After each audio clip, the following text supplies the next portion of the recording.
Hey, today we're going to continue our discussion of quadratic functions. Last time we talked about how to sketch them. We used Desmos, put the function into Desmos, and then we copied a sketch onto the coordinate plane. And today we're going to look at certain characteristics or parts of those quadratic functions. So we're going to use Desmos still,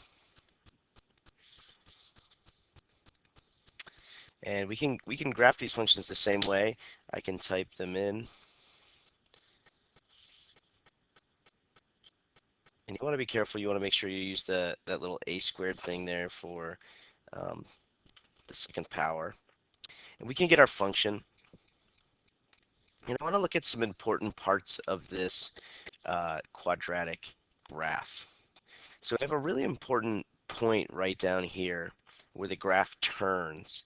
That's called the vertex of the graph. And so the first thing I wanted to do here was find the coordinates of the vertex. So if we can look on Desmos, there's a point right there, and it tells us it's 2, 1. So our vertex is 2, 1. So I'm going to go ahead and put that on there. I will label the coordinates, and I'll say, hey, that's the vertex. The other thing we want to look at is the y-intercept. If you can remember back to when we graphed lines, the y-intercept of a straight line was the place where that line crossed the y-axis, the up-down vertical axis. And you can see there's a point already here where this quadratic function crosses the y-axis, and you can see the coordinates are 0, 5. I'll put that on there.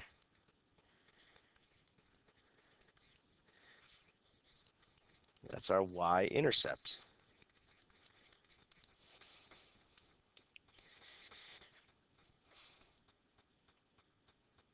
And then there's a couple other things we want to talk about with this function. I'm going to go ahead and pick another point here. I have one at 0, 5. I have another one here at 4, 5. So I'm going to put that point on there.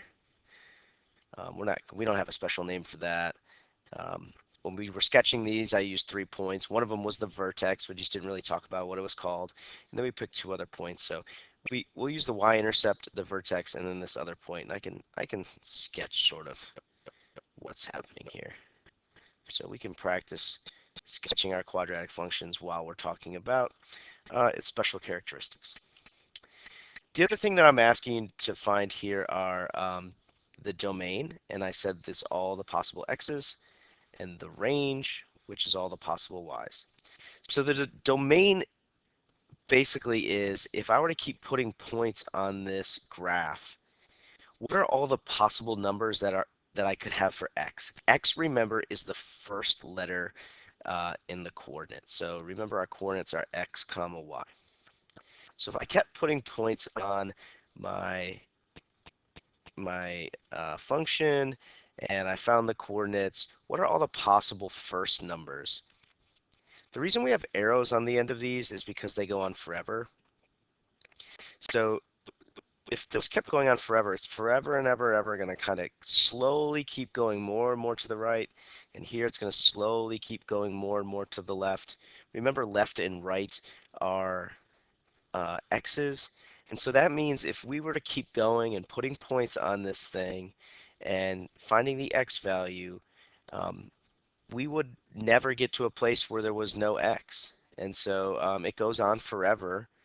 And so we have a way to say that. And we would say that our domain is all real numbers.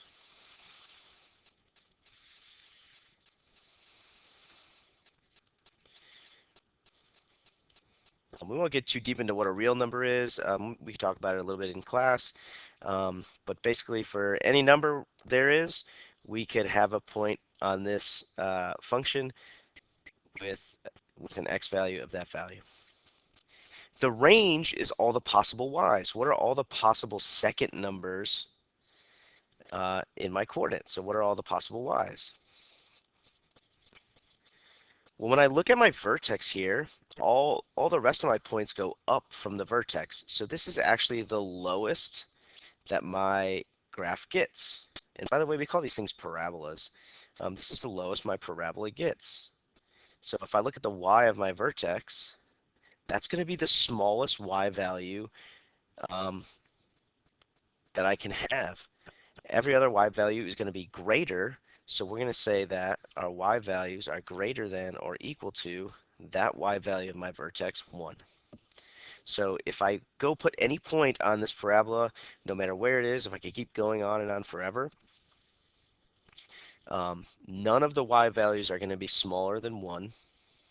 The smallest it could be is this one right here where the vertex is. So we're going to do a couple more.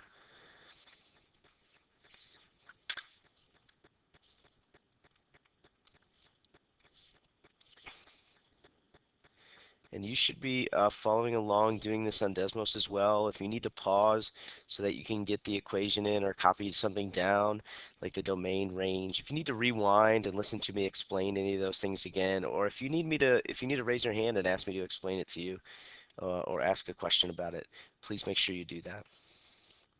So here we have another parabola. It goes up again. I can look and I can find my vertex. There's my vertex. The place where this thing turns is at 1, 2.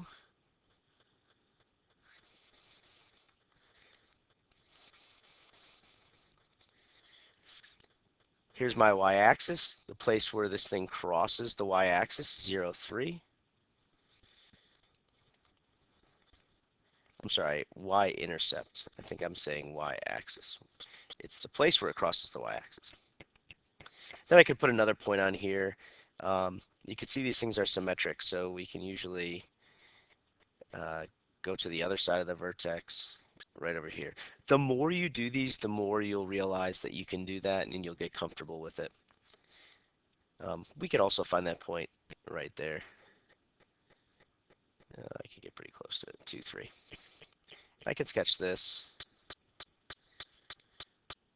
Remember, it doesn't have to be pretty. Do the best you can. Make sure it's curved, not pointy at the bottom. And so if I want to talk about my domain, all the possible x values, it's going to be all real numbers again. These things go on and on forever, and they just keep slightly going to the right more, slightly going to the left more, and they'll keep doing that forever and ever. So we'll never get to an x value that doesn't exist on this uh, quadratic function. But it will never go below 2. This is the lowest it gets. We actually call this a minimum because it's the minimum y value. So this parabola, this quadratic function has a minimum. The lowest it's going to get is to 2. And so all my y values must be greater than or equal to 2. As we go up to the right or to the left, we'll get some y values that are bigger than 2. 2 is the smallest it gets. It's never going to get any further below that.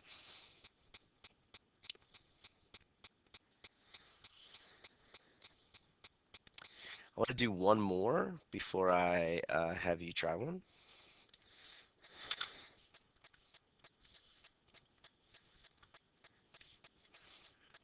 Remember that is f of x. It's not like f times x. I know we've been multiplying with parentheses a lot, but this is a special situation where that's just a notation. It's read f of x. It's a function of x. Remember, it's just another way to say y. So you can see that this new one opens down. There's my vertex, -2, -4, the place where this thing turns.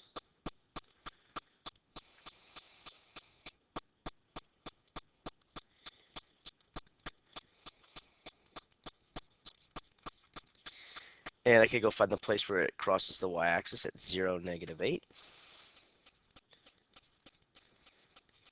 It's my y-intercept.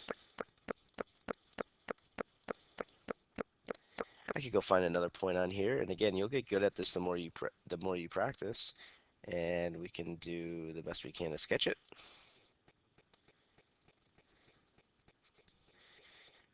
So we have our vertex, our y-intercept. Again, the domain, this thing is going to go to the left and right forever and ever and ever. It's going to keep going to the left, keep going to the right. So our domain, all the possible x's is all real numbers.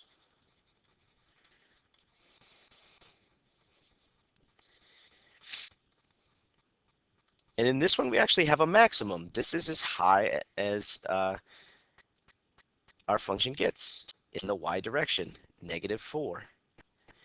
I'm never going to have a y value on this quadratic function, this graph, that is bigger than -4. So my range is going to be y less than or equal to 4. I'm sorry, -4, less than or equal to -4. So all my y values are going to be less than -4. -4 is the most it could be. And so this is how we write the range.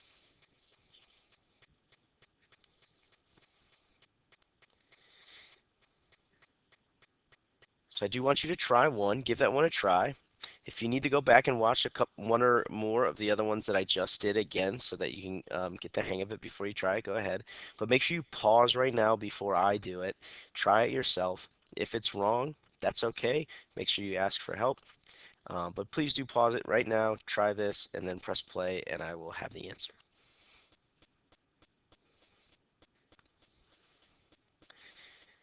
So I hope that you paused and gave this a shot.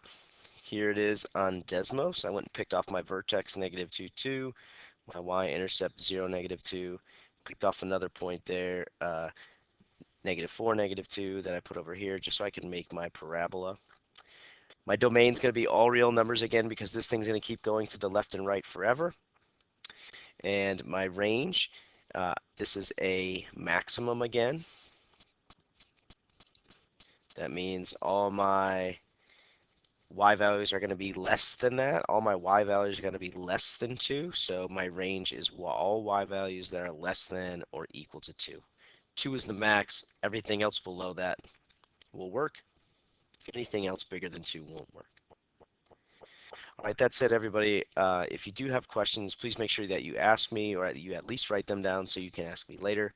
Um, you know you got to practice. Practice is what gets you better at this. Practice is what helps you see things that you didn't see the first time around. So please do some practice. Good luck.